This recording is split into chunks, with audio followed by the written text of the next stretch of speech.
Hello there. Today I'm taking a look at a wine from the Beaujolais region, in particular from the Cote de Brouilly. So this is Chateau Thivin's Cote de Brouilly, and this is the Sept Vignes cuvée of that. This is an estate whose history dates back about 600 years. And it's been in the hands of one family since 1877, that's the Geoffray family, and they expanded the estate significantly since they initially bought 2 hectares. They were passionate advocates for the foundation of the Cote de Brouilly appellation in the 1930s, and today the 5th and 6th generations of the family are managing the property. In the 70s they bought another company that owned a winery, and today they use that winery in the heart of the town of Brouilly itself, quite nearby but not actually within the appellation of Cote de Brouilly. And the winery sits on a hillside, allowing them to use gravity for many of the winemaking processes that they adopt. The Sept Vignes cuvée is a blend of 7 sites, all on the Mont Brouilly.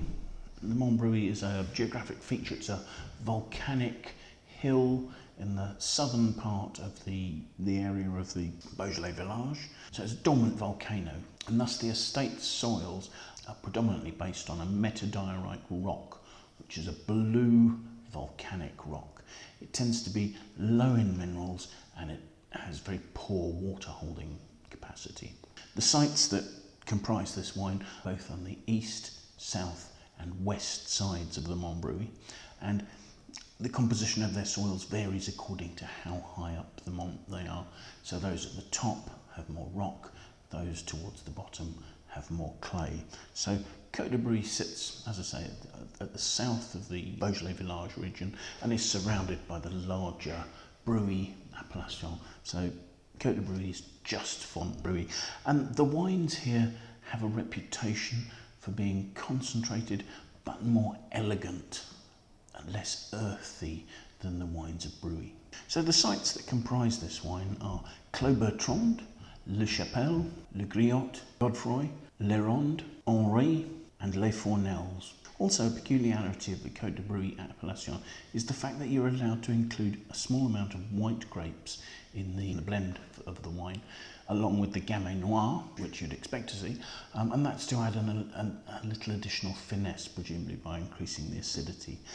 In the case of Château Thivin, they're adding Chardonnay, but you might also use Aligoté or Melon de Bourgogne.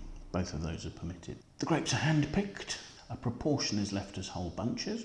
As I say, in the winery, operations are conducted using gravity as often as possible. A 10 to 15 day maceration is used, and the wine subsequently ages in large oak tuns for 7 to 9 months. The producers believe this is a wine which has the ability to age for somewhere between 5 and 10 years. So let's see what we make of it, shall we?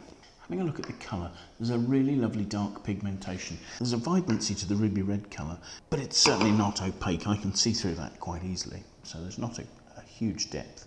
As I swirl the wine, it doesn't particularly stick to the glass. There are some slight tears, but nothing out of the ordinary. It's a wine with 13% alcohol, and it's not going to be hugely tannic, so that's not a surprise. So let's have a look at the aromas, shall we?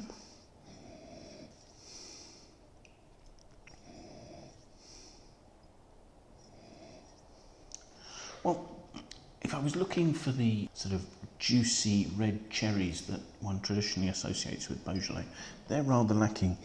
In fact, there are some quite almost sort of flinty fermentation aromas overlaying the perhaps more plummy sort of red fruit.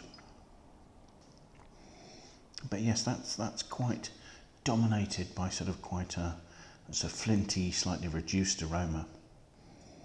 So let's see what it tastes like.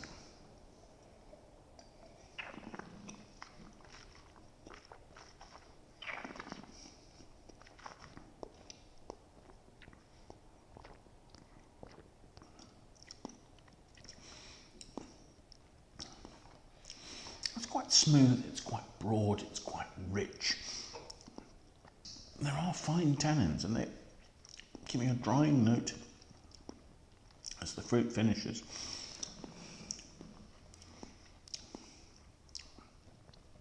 The wine is probably of medium weight, but there's a freshness that's giving it a light, elegant aspect.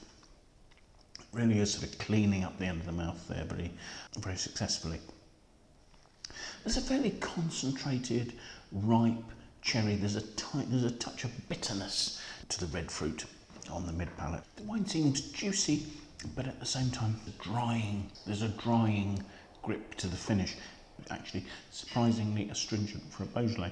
I think pointing to the fact that this is a wine that probably needs to be aged for 2 or 3 more years before it's drinking at its optimum. The wine's freshness continues right to the finish, where there is this sort of juicy red plum note that lasts well. So thank you for joining us. I hope you've enjoyed the tasting. If you have, do please like the video. That would be fantastic. Do leave any comments you have. I'd love to hear what you think about the wines or about the tasting. Do please share it with your friends. Do sign up and follow us on YouTube. That would be fantastic. But most importantly, I hope you've managed to find the time to join us again for another tasting really soon. Thanks again. Bye now.